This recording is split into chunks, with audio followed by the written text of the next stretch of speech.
Welcome everyone, hello, and Hello. welcome to MyData-NEWS. So before starting with the hot news of the month, we will start talking about the public consultation. So MyData-TRUST has participated to the public consultation opened by the ICO, so the English Data Protection Authority, concerning the data of transfer.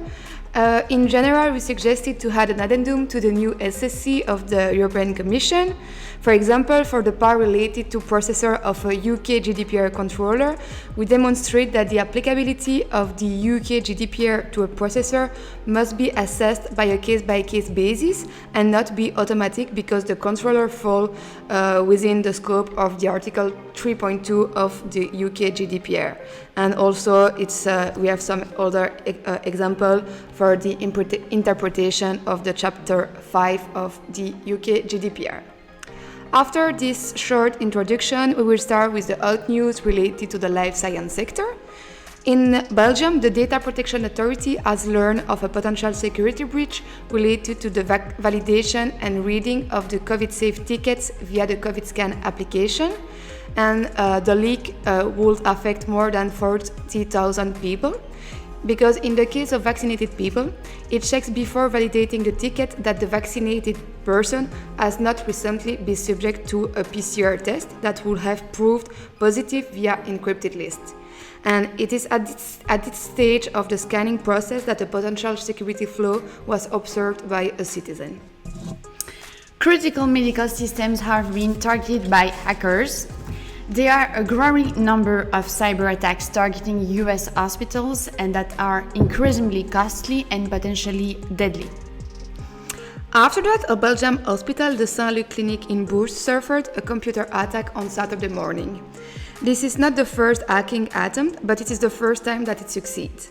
These cyber criminal attacks didn't have any repercussion on the continuity of the care of the hospitalized patient, but the databases of the clinic were not corrupted, but their access was sometimes difficult or impossible. The conduct of clinical trials in the EU will soon see a major change. New rules for clinical trials in the EU are expected with the upcoming implementation of the new EU clinical trial regulation. In a recent decision, EU Commission confirmed that the EU portal and database are fully operational. So this implies that the regulation will be applicable as of January 31, 2022. And from that date, the CTR will standardize procedures for the conduct of clinical trials across the EU, introducing a single clinical trials information system and other important changes to the regulatory framework established by the Clinical Trials Directive. California expands privacy and security requirements for genetic data. With health-related data and how to protect it at the forefront of discussion since the start of the COVID-19 pandemic, this week, California Governor Gavin Newsom signed into law 2 bills related to the genetic data. The first will expand the definition of personal information to include genetics data for data breach notification requirement for businesses and government agencies, as well as a reasonable safeguard requirement for businesses. The second will establish the Genetic Information Privacy Act, requiring a direct-to-consumer genetic testing company to provide a consumer with notice and consent regarding its genetic data collection, use, and disclosure policies. The Belgian Data Protection Authority confirms that it's launched a formal investigation last week on its own initiative regarding the COVID scan application. This investigation started in the middle of last week, immediately after the DPA Directory Committee received signals of a possible security breach. However, the Belgian Data Protection Authority is bound by the secrecy of the investigation, and therefore they will not be able to communicate further on the case. And now some news about data protection. Saudi Arabia released its new data protection law. It has been published since end of September 2021. It will be effective end of March 2022. An important thing to know here is that for any unlawful transfer of data or unlawful disclosure of sensitive data, criminal penalties and imprisonment may be imposed. The ICO responds to the DCMS consultation, Data, a New Direction. The Information Commissioner Office, the ICO, has published a response to a consultation by the Department for Digital, Culture, Media and Sport, the DCMS, a new direction, which looks like a data protection regulations post-Brexit. In its response, the regulator finds the consultation to be something of correct acts, good in parts, a little unsavory in others, and occasionally rotten. As Information Commissioner Elizabeth Dunwart said that the devil will be in the details as the proposal evolves. For example, the government also proposed to remove the requirement for medium and large firms to employ a data protection officer, a DPO. The ICO agrees the current requirements are overly prospective, but it is important that the independent advice, skills and leadership links to board-level governance brought by DPOs are not lost and as a result of any changes. GDPR fines over 1 billion in 2021 highlights the need for companies to take regulation seriously. According to the latest data compiled by Finbold, there have been a stark increase in the number of severity of penalties being handed out by European data commissions, and the huge figure should serve as a warning to companies who fail to adhere to GDPR. Total fines for Q3 of 2021 amounted to over $1.1 billion. This is a huge amount and it is 20 times higher than the combined total of Q1 and Q2 in 2021 and triple the amount handed out in 2020. So, some news from the European Commission about international data transfers. There is more diversity of relevant actors in the international data transfer debate, so you can have international organizations like the G7 or the G20, regional organizations, regional networks of data protection authority. And we see legislation based on common value, principle and safeguards being developed in all regions of the world, from Brazil to Japan, from Ecuador to Kenya or Korea. This convergence offers new opportunities to facilitate data flows. And in Latin America and Asia Pacific, they are the real laboratory of new data protection rules and new data protection solutions of today. After concluding the adequacy decision with Japan and South Korea, we will see with the EU more adequacy decision with other partners in Asia and Latin America. So we will see interesting initiatives soon. EDPS discussed GDPR enforcement review proposal.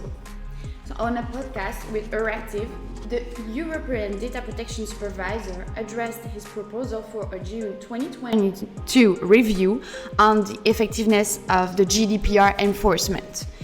He also provided his views on the current criticism around GDPR's one-stop shop mechanism, the privacy shield negotiations, and the debate around encryption and e-privacy negotiations.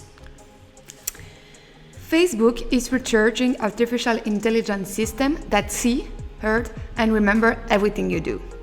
A new research project led by Facebook's artificial intelligence team suggests the scope of the company's ambitions.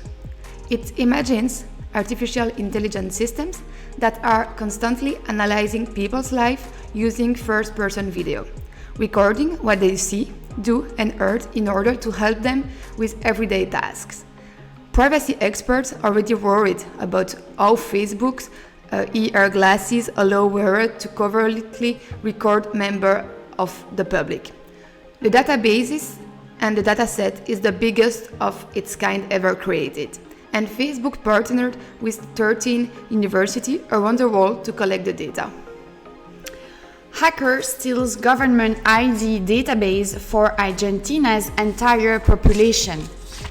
A hacker has breached Argentinian government's IT network and stolen ID card details for the country's entire population, data that is now being sold in private circles. And the hack, which took place last month, targeted RENAPER, which stands for the National Registry of Persons. The agency is a crucial cog inside Argentinian Interior Ministry, where it is tasked with issuing national ID cards to all citizens, and data that it also stores in digital format as a database accessible to other government agencies, acting as a big one for most government requires for citizens' personal information. And now some news about the legislation. Florida has released a new DNA privacy law. It takes effect since October 1, 2021. This is intended to limit the collection, retention, analysis, disclosure of DNA samples or DNA test results of individuals in Florida without their express consent. And this law also provides for some exceptions. EU countries greenlight new data governance framework. So the 27 EU ambassadors have adopted the general approach to the Data Governance Act on Friday 1st of October, providing a mandate that forms the basis for negotiation with the EU Commission and the Parliament. The Data Governance Act is a legislative proposal to establish a data governance framework for sharing industrial data. The initiative is intended to bring together the vast amount of data produced by Europe's industrial base to provide the critical mass needed for big data analytics and artificial intelligence. Most European companies, especially the small and medium companies, are reluctant to share their data because they fear breaching privacy laws and confidentiality requirements. The Data Governance Act objective is to address this gap by setting up a governance structure for data sharing market. This will include establishing common standards, interoperability, and reciprocity of access in the context of a common European data spaces. A news from Google Cloud. New data sovereignty controls for EU customers. European organizations in both public and private sector want a cloud provider that can meet the requirements for security, privacy, digital sovereignty without compromising on functionality or innovation. And this will help automate the deployment and enforcement of capabilities on Google Cloud Platform for example, European Union data residency, cryptographic control over data access, including customer-controlled encryption keys, and Google Cloud customer support delivered by EU personnel from an EU location coming soon. In UK, ICO's Data Sharing Code of Practice enters into force. The Data Sharing Code, issued by the ICO, came into effect on October 2021, in the beginning of October, after its publication on September 2021. And the code is a statutory code of practice established under the Data Protection Act 2028, and it is intended to provide guidance to organizations on how to share personal data in compliance with Data Protection Act. So, new transatlantic data deals by the end of the year. EU and US officials tell our colleague Marscott they are optimistic that a new agreement for moving people's digital information across the Atlantic will be reached by the end of the year. Negotiators have been meeting regularly, and expectations are now building that some form of deal will get approval despite ongoing concern that any pact will be challenged in European IOS court. EDPB adopts guidelines on restriction of data subject rights under Article 23 of the GDPR. Guidelines provide a thorough analysis of the criteria for applying restriction, as well as the assessments that need to be observed and the exercising of data subject rights when restrictions are lifted. GDPB stated that the guidelines also analyze how the legislative measures setting out the restriction need to meet the enforceability requirement and examine the grounds for the restrictions listed by Article 23.1 of the GDPR and the obligation and rights which may be restricted. Personal Information Protection Law of China. Key compliance consideration. So the Personal Information Protection Law, the PIPL, was finally adopted on August 2021. This legislation has gained much attention since its first draft was released in October 2020. This new Chinese legislation will become effective on November 1st. The Cybersecurity Law, the CSL, the Data Security Law, the DSL, and the PIPL are the three main pillars of China's data protection framework. They establish a broader regulatory architecture governing by cybersecurity and data privacy protection. At the end of September, Beijing explains what China's new data protection law really means by explaining several terms as important data and core data.